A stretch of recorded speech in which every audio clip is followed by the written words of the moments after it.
So it's here, Geometry Dash SubZero, the controversial game everyone has been talking about. As forecast, we were treated to 3 levels, which was somewhat underwhelming given what RobTop would have had to deliver to make this a viable wonder from 2.2's development. However, I was pleasantly surprised by the levels. I was disappointed with the lack of icons, however, as I was hoping for some more depth, but all we got was what was on the poster. This game is absolutely stacked up with adverts, annoyingly, and I think this further illustrates RobTop's intentions exactly as I predicted them. But I have been a negative Nancy about this far too much, so I beat all 3 levels and here are the replays. The analysis for each will follow after all 3 levels are done. Enjoy.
Continue?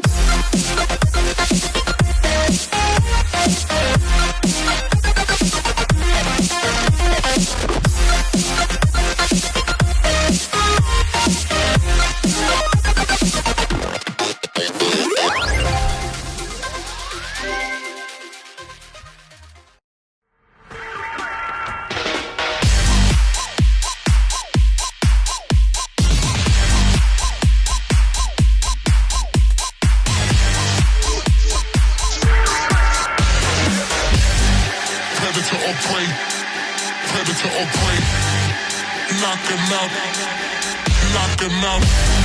Predator or prey, predator or prey, predator or prey, predator or prey.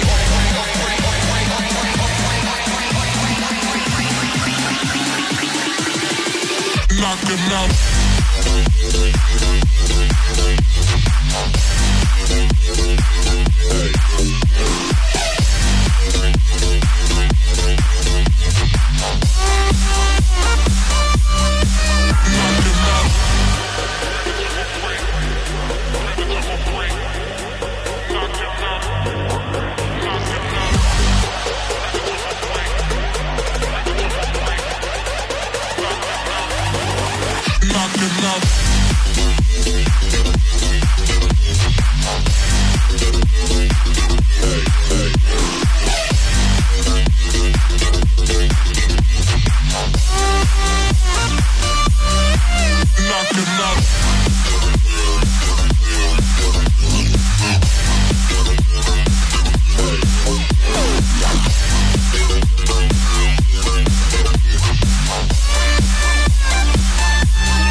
This was the first level confirming to us that SubZero, like GD World, is utilising an update that is upcoming to GD, mainly the camera feature.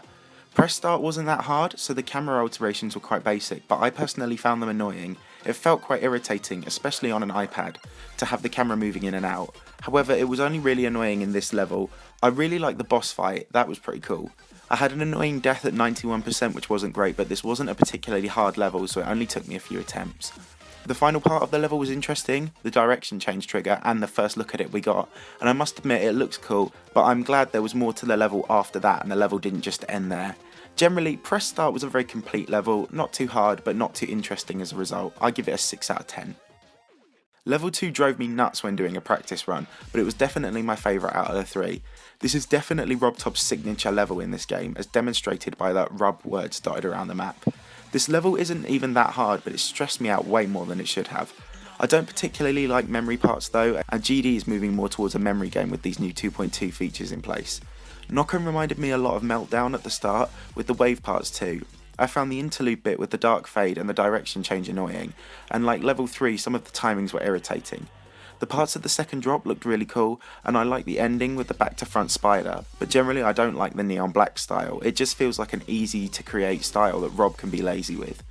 Overall, the gameplay was harder and the features were put to better use. This is definitely my favourite level out of the three, and so I'm going to give this an 8 out of 10. Level 3 was said to be the hardest level, but I actually had less trouble on it than I did with level 2. This level is much faster and the camera functions are put to the best use here. However, some of the timings are annoying when you're a mini cube. Once I learned the wave, it was supremely fun, but my favourite part was the spider. Now I'm better at the spider parts are way more fun than they used to be. The robot followed by back and forth cube were really annoying and I had a few irritating deaths there. The final blue fast cube part was fun, although I had a 94% death I didn't like. Again, some annoying timings. It wasn't too challenging. Overall, I'd say it was just a bit under Clutterfunk difficulty. The level was cool and mixed a reasonable level of difficulty with some cool features, but overall I don't think there's that much that makes this level unique compared to level 2, so I'm going to give it a 7 out of 10.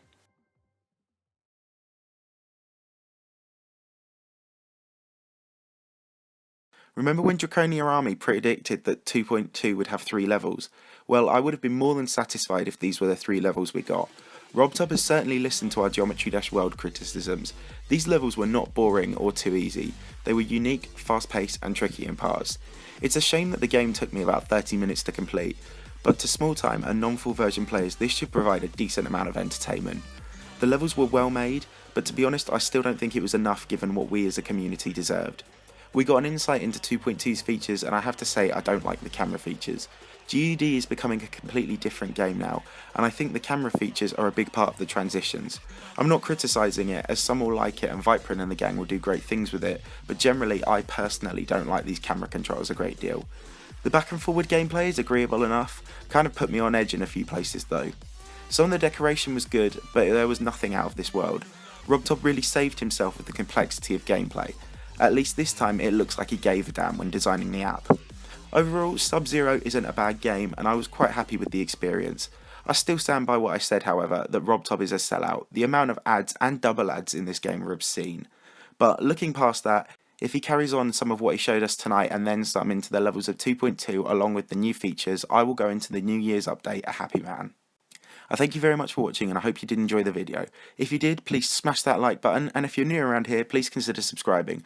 We're trying to go for 50k by the end of the year and we're well on track to hit that target. Thanks a lot guys, I'll see you soon.